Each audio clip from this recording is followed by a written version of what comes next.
Dictation 80 शब्द प्रति minute 5 second बाद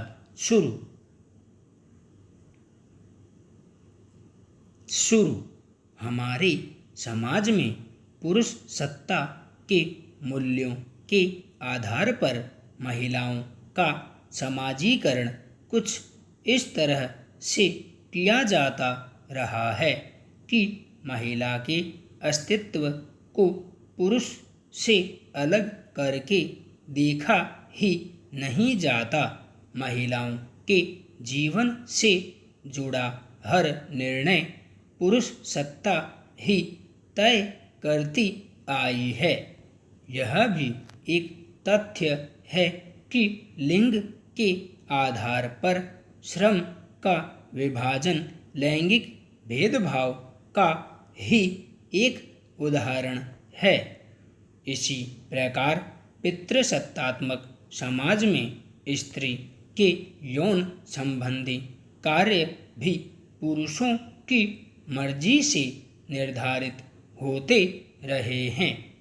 कुछ नारीवादी विचारक मानते हैं कि स्वतंत्र प्रजनन और यौन कर्म के लिए शोषण को खत्म करना जरूरी है। यह तभी हो सकता है जब पूंजीवादी व्यवस्था और पितृसत्ता का अंत हो। स्त्री को नियंत्रित करने के लिए पुरुष हमेशा से भय के मनोविज्ञान का प्रयोग करता रहा है, जैसे कभी परिवार की मर्यादा के नाम पर, कभी उसे शारीरिक और बौद्धिक कमजोरी का यकीन दिलाकर। मासिक धर्म के समय उसकी पवित्रता को संदेहास्पद मानकर पति की सेवा को उसका धर्म और जन्म मरण से मुक्ति का मार्ग बताकर, या फिर संतान उत्पन्न न होने पर उसे मोक्ष न मिलने का तर्क देकर स्त्री को सदा अधीन बनाए रखता है। समाज में इसी तरह की अनेक किंवदंतियाँ और पूर्वाग्रह लंबे समय से चले आ रहे हैं।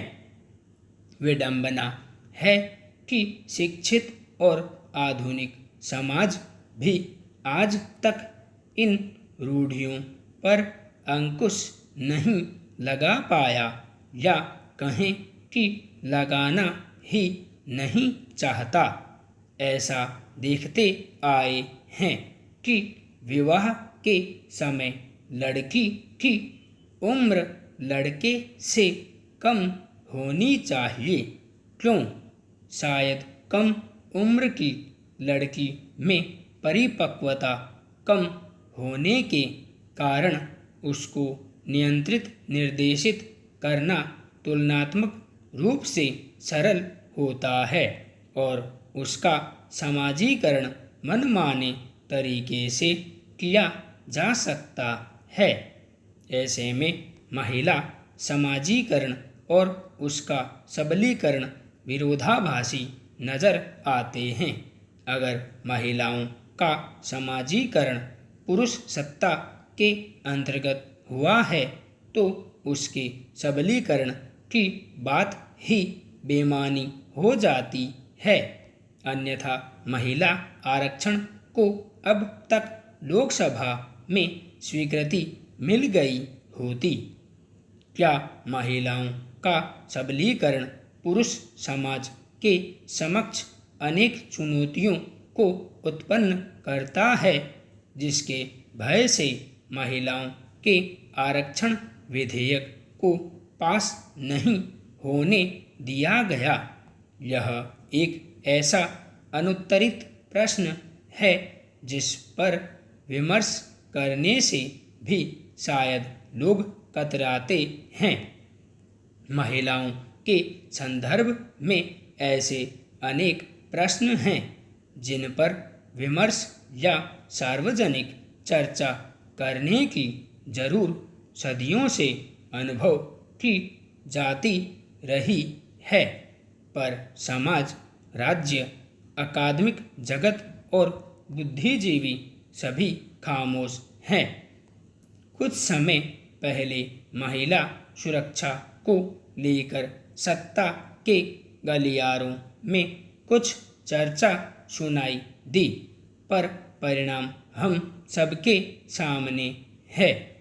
जब कोई बड़ी घटना हो जाती है तो महिला सुरक्षा को लेकर लोगों का गुस्सा कुछ देर के लिए दिखने लगता है, पर कुछ समय बाद वही ढाक के 3 पात नजर आते हैं।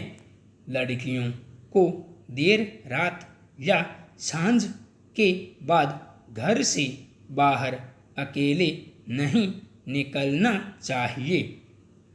उन्हें छोटे वस्त्र नहीं पहनने चाहिए।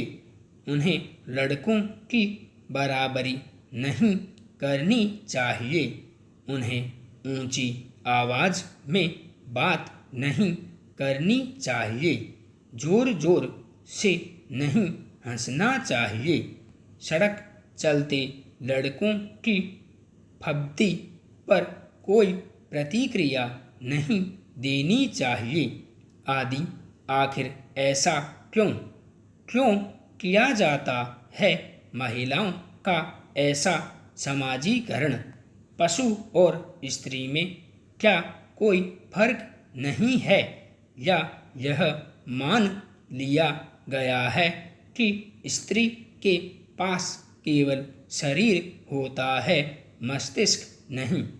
वह केवल भावनात्मक प्राणी है, इसलिए बौद्धिक निर्णय लेने की प्रक्रिया से उसे वंचित रखने का प्रयास जारी है।